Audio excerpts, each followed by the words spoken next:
when we talked to some of you guys last week, I know it wasn't you, but we didn't know the opponent. Now you guys know it's Charlotte. Yeah. What are the initial impressions of that series? Kind of a gauntlet matchup, but you got to get through it at some point. Yeah, I mean, we're gonna have to play someone, so we weren't too concerned about it. I mean, they're a good team.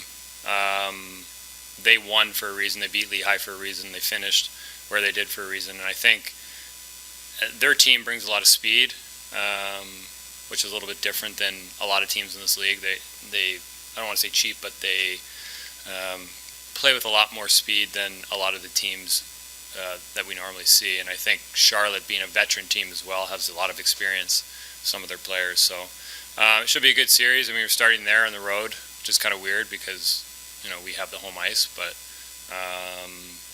should be good. Nelly just talked about you at least want to split on the road when you start both games there and then come back here for 3. What's the mentality like coming off of 2 weeks of rest, trying to get a fast start out there? Yeah, I mean, our practice has been really hard. If you guys have been watching them, they've been pretty brutal. So I think physically we're ready. Conditioning-wise, we'll be ready. I mean, game shape takes a little bit of time, so maybe the first period or so depends on the travel and stuff, how that goes. But what was the first part of the question? How did we... Just how do you handle that 2 weeks and coming out strong? Yeah, I think we're ready. I think with them, we've played them so many times, so we know what to expect, we know what to do, and we know how to win. And I think when it comes to the playoffs, everything gets ratcheted up, but you can't play differently than what got you here. And I think you just have to play that same way, but just at a higher intensity. And I think we'll do that. When you look around the locker room, what do you make of this group? There's so many guys you could point to on any given night and say that's going to be the guy. Yeah. How special is it playing here right now? Well, I mean, it's deep, right? That's what the playoffs is all about. That's what good teams do. If you look at the NHL right now, they get contributions from every guy in the lineup and not just 1 or 2 lines. So even guys that aren't going to play, some guys are not going to play that normally do, and I think they have to be ready as well. Because there's injuries, things happen, you don't play well, whatever. And knowing that we can rely on that and get offense from a lot of different people, but also defensively be really strong from everyone as well, and have a good mixture of veteran and kind of younger players coming up. So it's a good mix, and I think the results were from that. Hey, Mike. Last week, Coach kind of talked about, the playoffs define a lot of careers and success there. And he said he's going to the veteran guys and he wants them to talk to the younger guys. Uh-huh. What have you been able to say to some of the younger guys to make sure that they are ready for the uptick in intensity? Even they kind of know it, but just so they actually, hear it from you guys. Well, I think you have to stay calm when you're playing because emotions are running wild in the playoffs. And I think on both sides of it, you can get too high and you think that you're never going to lose again, or you could be way down in the dumps. So staying kind of even keel, I think, is the most important thing. At this point in the season, it's about winning. So points, who scores, whatever, that's kind of out the door. So I think the younger guys will be prepared. They've played playoffs in junior, so they know what it's about. They know the intensity goes up a little bit different in pro, but I think that getting that first period, that first hit, and that first shift out of the way will settle a lot of guys down. Do you think? I mean, I know you guys have home ice advantage, but you're starting a 2 on the road. Yeah. After that 2-week road trip, or 2 weeks of being off, excuse me. Yeah. Does being on the road kind of sharpen everything a little bit mentally? Instead of maybe some butterflies on home ice. Yeah, maybe. I mean, I think it just makes us have to play simpler and play our system in order to win. I mean, it's going to be their advantage to start. So I think, too, when you travel that distance, finding your legs takes a little bit of time. So I think when you're finding that part of your game, you have to rely on the systems and the simpler things to get you through it. So I think once we do that and then we come back home, at that point we'll have known and figured it out. Obviously, this is a later divisional rivalries, and you have Lehigh, you have Wilkes. Yeah. Kind of, where does Charlotte fit in on that in terms of the kind of the temperature on the ice?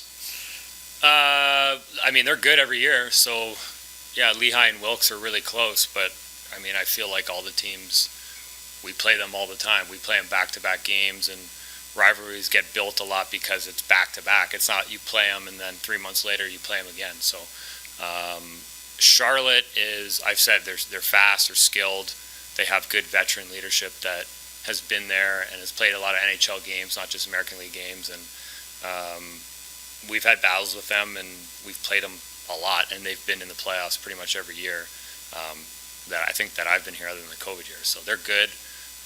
We know what they're about, and it should be exciting. This is kind of the first real crack at the playoffs in a number of years, other than last year's, but that was real brief. Kind of, what does it feel just like to be kind of back in the flow of things and really have a full series? Well, I mean, it's like the COVID year and all those other This is the cherry on top. This is what you're playing for, and I felt like the last little bit has been kind of brutal as far as we're not really been playing for anything. We're just kind of playing to play, and this is the goal, and now is the exciting time. And I think people are excited. I think if you go around this town, they're excited. The players are excited. The staff's excited. And I think that's something because of how good we were during the season. This is what we can look forward to now. Ian Oland of RMNB. I wanted to speak to your line mates a little bit. This year, Ethan Frank kind of came out of nowhere to lead the team in goals. Can you speak to a little bit about how he's been as a line mate with you, and maybe what are his strengths that make him just so dang good? Yeah, he's been good. He works really hard. His strength, I mean, you guys can see it. He's fast. What did he set the record in the thing in the fastest skater? So, like, he's got that. He's got a great shot. But I think that's something easy to see. But I think the underlying thing is just how hard he works away from the rink and kind of the mindset that he puts into perfecting himself, his body, his skating, his shot, his play. And I think that's something that, above all else, is creating a lot of offense and a lot of good play from him. And I mean, come out of nowhere, like he was here last year, I think, for a little bit, and he unfortunately got hurt. But you could tell that there was a process and a step that he was going to take before he got that injury. So as far as for me, he's been a great line mate, positive guy.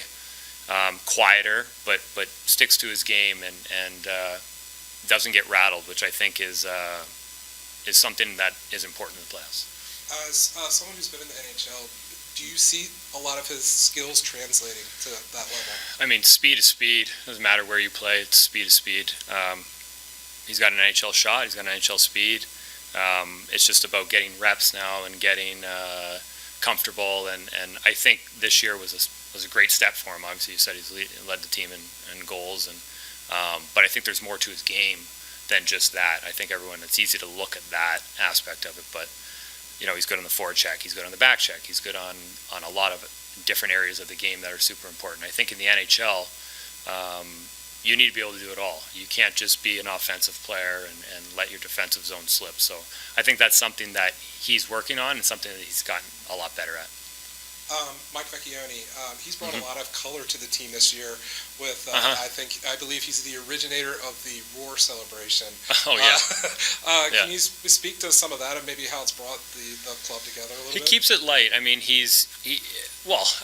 that's not just the only thing he's done. He's a great player. He works extremely hard. He's one of the catalysts on the line that every good line has that player that does the dirty things that you might not get rewarded for, but he does, and he does it with a smile on his face, and he's just a genuine good person. The Roar celebration, all that stuff, that's just a way for him to keep the room light. And over the course of a season, when you're going through a lot of back-to-back games, 3-3s are really tough. I don't think a lot of people truly understand how difficult that is, not just on your body, but mentally, and he's able to keep it very fresh and very fun for everyone, so that you're not just thinking about that all the time. So he's brought a lot to the team, and for myself, a lot to the line, and it's just kind of fit in really perfectly. As a veteran leader of this team, I also wanted to ask, Todd talked a little bit about Connor McMichael's leadership that's kind of developed over the year. He got the A kind of later in the year when Beck went out. Can you kind of speak to what you've seen maybe in the locker room or behind the scenes that maybe we don't see? Yeah, I mean, he's been playing great. Like, he's I think matured quite a bit. I think that as a player, it was unfortunate the way Washington and how he was not playing. I don't think that was great. And I think when he came down here, he started to play and he started to get his confidence back and really be himself. And I think as a person, another good person on our team of great people. And I think he was doing a lot of the things that, as far as a leader, you need to follow. You need to lead and show people how to play the right way. And I think he was doing that, and he got better and better and better as the season went on. And that's what you're looking for.